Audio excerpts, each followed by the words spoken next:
guess that's one of my big weaknesses. Some may argue with it, but I've always loved hard. And I mean the intense. And sometimes that'll get you hurt, but the rewards are good too. It's just you look for that love to be reciprocated. But I was thinking about that. Sometimes your greatest weakness could also be your greatest strength. It goes, a little Japanese boy was born with one arm, energetic little guy. He was missing his left arm though from birth. As he aged a little bit, he wanted to get into Judo. So he went to the old master sensei there to learn Judo, and old sensei didn't know about it, but he said, I'll give you a shot.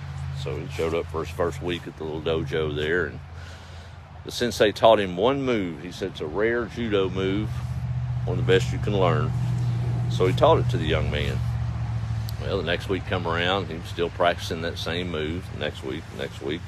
Several weeks rolled by, and the boy noticed that everybody else was learning all these other moves and really expanding their knowledge of Judo and expanding their craft. But he was still working on this one, doing it good. So he got up a little courage. He asked the sensei, said, sir, no disrespect, but why am I only learning this one move? Everybody else is learning all these other ones. He said, son, you master this one. It's the only move you need to know, and it'll prove you well in the long run. He didn't argue with the old man, and he was the sensei. So he kept on. He practiced, and he perfected that move. Months went by, and the first tournament came up, and the sensei let the boy enter. He was nervous, as he should be. Didn't know how it would go. He only knew one move. He was missing his left arm. First couple of rounds, he took the opponent out with no problem. He was proud.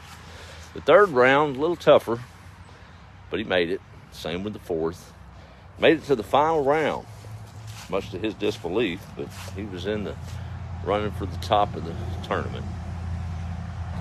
The old boy he was sparring with was much bigger, much stronger, much more seasoned than he.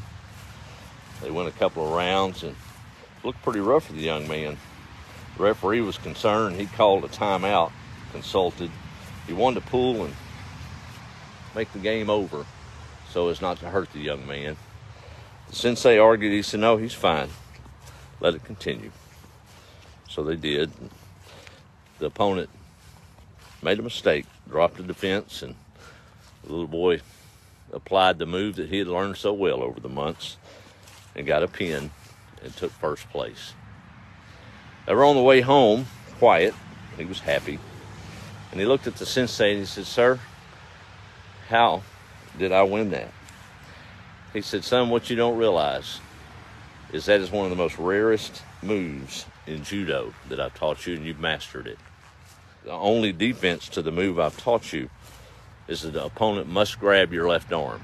So therein he learned that his greatest weakness, he thought, was actually his greatest strength.